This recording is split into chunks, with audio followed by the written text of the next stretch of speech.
Baik, pertama adalah memperbaiki niat. Itu di semua aktivitas, semua amal. Tidak hanya dalam berkehidupan rumah tangga. Sholat pun juga dengan niat, bisa terjamin sholatnya baik. Niatnya bermasalah, maka berkonsekuensi pada penunaian sholat dengan cara yang tidak baik. Haji, umrah, ibadah yang sangat istimewa. Tapi niat ada persoalan, maka bisa keluar dari nilai-nilai kemuliaan yang dimaksudkan. Karena itu Al-Imam Al-Bukhari ketika menuliskan kitab sahihnya, Sahih Al-Bukhari, ya, ada 97 topik di Sahih Al-Bukhari itu. Topik pertamanya itu kitab Bad'ul Wahyi dibuka dengan bab niat. Innamal a'malu binniyat wa innama likulli imri'in ma nawa. Ya, faman kanat hijratu ila Allah wa rasuli fa hijratu ila Allah wa rasuli. Wa man kanat hijratu lidunya yusibuha aw imra'atin yankihuha fa hijratuhu ila ma hajara ilaih. Nabi mengatakan bahwa semua pekerjaan itu akan nampak terukur dengan motivasi pertamanya. Nah, motivasi awal kita mengawali sesuatu itu dengan niat. Sama dengan Anda bekerja di BPK itu, niatnya apa? Ya, kalau orientasi niatnya hanya mendapatkan materi, kematangan materi, tarik lagi ke rumah tangga, ya bersatunya hanya untuk menghadirkan kematangan materi. Kita kompak supaya punya rumah yang bagus. Kita kompak supaya punya kendaraan yang bagus, ya. Boleh-boleh saja, tidak terlarang. Tapi nanti cintanya, spektrumnya hanya berada di spektrum materi saja. Ketika kemudian ada yang tidak tercapai di situ, berpotensi ada masalah. Ya, berpotensi ada persoalan. Nah, maka dari itu, spektrum cintanya itu, kehidupan rumah tangganya, mesti ditopang, kata Nabi SAW itu, diarahkan kepada siapa? Kepada yang paling kuasa untuk memberikan bimbingan, yaitu Allah. Faman kanat hijratuhu ilallah. Maka siapapun yang menambatkan motivasi awalnya untuk beraktivitas, dalam konteks ini berumah tangga, saya menikah, motivasinya untuk menjalankan perintah Allah, membawa amanah Allah, untuk mendapatkan ridha Allah. Maka ketika Anda tambatkan itu semua kepada Allah, maka Allah akan mudah memberikan jalan keluar dalam setiap persoalan. Ya, Anda motivasi bekerja, melakukan sesuatu misalnya, kemudian setelah itu ditambatkan pada kepentingan tertentu, tak tercapai, susah. Ya, sulit. Jadi sekarang ketika kita kuatkan motivasinya karena Allah, maka hukum Allah akan dipelajari, komitmennya. Karena itu sebelum akad, itu sebetulnya ada bab dulu. Dan itu dulu sudah dibiasakan di kalangan kita, masyarakat Nusantara tempo dulu. Ya, bahkan sebelum muncul Indonesia, bahkan di Melayu pada umumnya. Ya, itu sebelum menikah, belajar dulu bab pernikahan. Sekarang di Malaysia malah banyak dipraktekkan. Jadi sebelum menikah, ya seperti kita mau sholat, belajar bab sholat dulu. Mau menikah, belajar bab pernikahan. Ada hak kewajiban yang harus diketahui. Apa haknya suami, apa haknya istri. Terus apa masalah-masalah klasik yang mungkin muncul di rumah tangga itu dijabarkan oleh Al-Quran. Ini kemungkinan ada masalah komunikasi, ini ada masalah dengan mertua, ini masalah dengan anak seperti ini. Ada kemungkinan orang ketiga, keempat, kelima, keenam, dan seterusnya akan muncul mungkin seperti ini. Solusinya begini, begini, begini. Ada semua babnya. Ya, dulu, di masyarakat kita, kalau ada seseorang ingin melamar, itu dia akan ngasih kode kepada keluarganya, ayahnya turun. Menyetujui, nanti diminta yang laki-lakinya ini, ya diberikan waktu selama 40 hari. 40 hari itu untuk mematangkan persiapan keluarga. Dia mencari untuk materinya mawaddah. Mawaddah itu kan cinta yang dihadirkan dalam bentuk pemberian fisikal.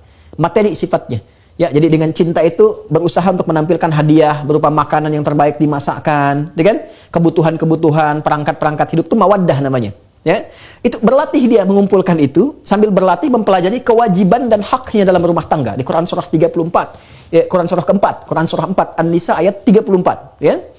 Dia belajar. Nah, istri, calon istri, dia juga belajar selama 40 hari kepada ibunya dan kepada ustazah atau siapa yang bisa memberikan pencerahan kepadanya. Ini haknya istri, ini kewajibannya istri. Kalau ada persoalan gini, begini cara mengatasinya. Selama 40 hari ini diberikan tanda, ya, dengan daun pacar.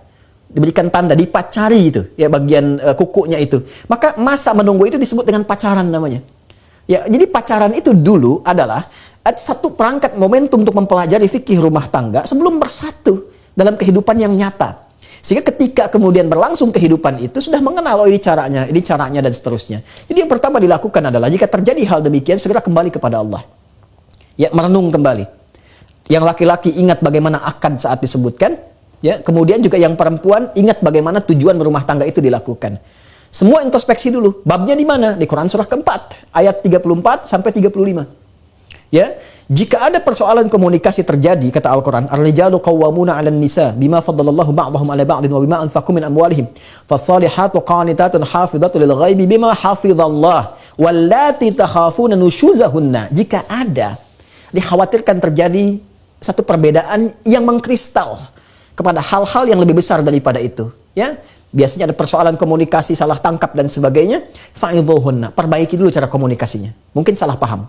Duduk dulu, renungkan dulu. Ya, coba dilihat. Ya, kalau bahasa Al-Quran, ini istri kamu, ini amanah buat kamu, akan ditanya oleh Allah. Ya, ini suami, ini amanah untuk kamu, akan ditanya oleh Allah ini. Mudah bagi Allah mengamanahkan perempuan ini kepada laki-laki lain. Tapi ketika dititipkan kepada pria ini, itu akan ditanya. Duduk, merenung dulu. Kalau belum ketemu cara komunikasi yang baik, kata Al-Quran, berpisah sementara. Ya, pisah ruangan dulu, renungkan lagi. Kalau belum ketemu di situ, cari orang terbaik yang bisa memberikan jalan tengah di situ. Dan siapa orang ini? Ini yang miss babnya dalam pernikahan. Ternyata orang itu adalah wali pernikahan. Wa in khiftum shiqaqa bainihima fab'athu hakaman min ahli wa hakaman min ahliha. Jadi pertama kali itu hakim yang terbaik itu ternyata dari kalangan wali. Makanya jangan sembarangan tunjuk wali. Ya, kenapa ayah atau kerabat dekat cenderung menjadi wali? Itu sesungguhnya bukan hanya berhenti tugas saat menikahkan, tidak. Saya nikahkan engkau dengan si fulanah binti fulan dengan mas kawin sekian dibayar tunai, selesai, tidak. Itu ada sesuatu yang terikat di situ. Ya, ada tanggung jawab moral untuk memperhatikan perjalanan rumah tangga sehingga menjadi mediator kalau terjadi sesuatu. Maka kalau ada sesuatu terjadi, kembali kepada wali. Wali memberikan nasihat. Ingat nggak waktu kamu saya nikahkan dulu? Kan janjinya begini. Kenapa ada begini? Coba selesaikan. Tidak ada orang yang tidak punya masalah. Dan tidak ada masalah yang tidak ada solusi. Muncul kemudian pelan-pelan. Ya. Nah, kalaupun kemudian hal itu semakin mengerucut, yang boleh jadi mengarahkan kepada jalur-jalur misalnya untuk berpisah, ada lagi bab hukumnya, tolak. Ya, tolak itu spiritnya bukan untuk memisahkan pada awalnya, untuk menyatukan. Tapi kalau sudah pakai tolak gak bisa bersatu juga, berarti ada sesuatu yang lain yang keluar dari jalur-jalur harapan-harapan berumah tangga. Maka nanti ada babnya sendiri ditolak. Dipisah dulu, ya, dalam pisah pertama, merenung dulu, ada satu rasa kerinduan tidak, rasa penyesalan tidak, dikasih 3 kali masa cuci. Kalau sudah 3 kali masa suci di pertengahan ternyata ada keinginan untuk kembali, langsung kembali. Ya, tapi kalau 3 kali diberikan, kan sekali suci itu nggak mudah. Masa haid itu kan ada masanya. Kalau 3 kali nggak pernah nanya, nggak pernah nyapa, abai dengan itu, bahkan punya aktivitas yang lain, nah itu dilihat apakah punya harapan-harapan lain yang keluar dari visi misi rumah tangga, maka muncullah bab yang terakhir untuk memisahkan, dan itu pun nanti ada batasnya 1, 2, sampai dengan 3. Nah, jadi secara singkat, 1, perbaiki niat. Yang kedua, ingat akan dihisab, bahwa keluarga adalah amanah. 2 itu. Ya. Dan yang ketiga, ini yang paling penting, pada akhirnya, rumah tangga adalah beramal soleh. Berumah tangga adalah bagian dari amal soleh. Maka pastikan semua apa yang dikerjakan soleh dan diridhoi oleh Allah Subhanahu wa Ta'ala. Seperti Anda sholat, seperti Anda puasa, Anda kan sholat gak mau batal. Baca Quran pengen benar. Seperti Anda baca Quran ingin benar, berumah tanggalah dengan benar. Seperti Anda sholat tidak mau batal, maka pertahankan dengan baik dan perbaiki kalau belum keliru. Ya, kalau belum benar, maka dengan itu insya Allah semuanya akan mudah mendapatkan ridha Allah Subhanahu wa Ta'ala. Terakhir, tutup semua persoalan rumah tangga di atas hamparan sejadah. Kalau mau saya berikan rahasia, cepat ya. Tapi ini di antara kita saja ya, di hari ini. Coba buat mihrab. Mihrab itu tempat khusus. Nggak perlu besar. Ya, kecil juga nggak ada masalah. Kalau nggak ada ruangan, hamparkan sejadah. Sehamparan sejadah.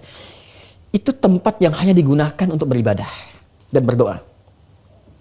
Pokoknya Bapak Ibu ngajinya di situ, sholatnya di situ. Kalau keluar dari ibadah, keluar dari situ. Jangan bikin status di situ, jangan bicara urusan dunia di situ, keluar. Mihrab adalah satu tempat yang disebutkan dalam Al-Quran bisa mempercepat terkabulnya doa dan mengentaskan persoalan dengan cepat. Bisa mempercepat terkabulnya doa, mengentaskan persoalan dengan cepat. Maryam punya mihrab. Setiap apa yang dibutuhkan Maryam sudah ada di situ. Nabi Zakaria punya masalah, kata orang nggak mungkin punya keturunan karena istrinya, divonis monofos dan mandul. Apa yang terjadi? Beliau sholat di mihrabnya Maryam, minta kepada Allah. Itu diviralkan di Quran surah ketiga Ali Imran ayat 38 sampai 39. Doanya ada di Quran surah 19 ayat 2 sampai ayat ke-15. Saat dilakukan di mihrab itu meminta dengan benar, langsung dikabulkan oleh Allah Subhanahu wa Ta'ala. Jadi tundukkan hati kita, serahkan kepada Allah betapa banyak persoalan besar tuntas di atas hamparan sejadah, dan betapa juga didapati persoalan kecil semakin membesar karena hanya menampilkan ego sektoral semata. Wallahu ta'ala alam bissawab.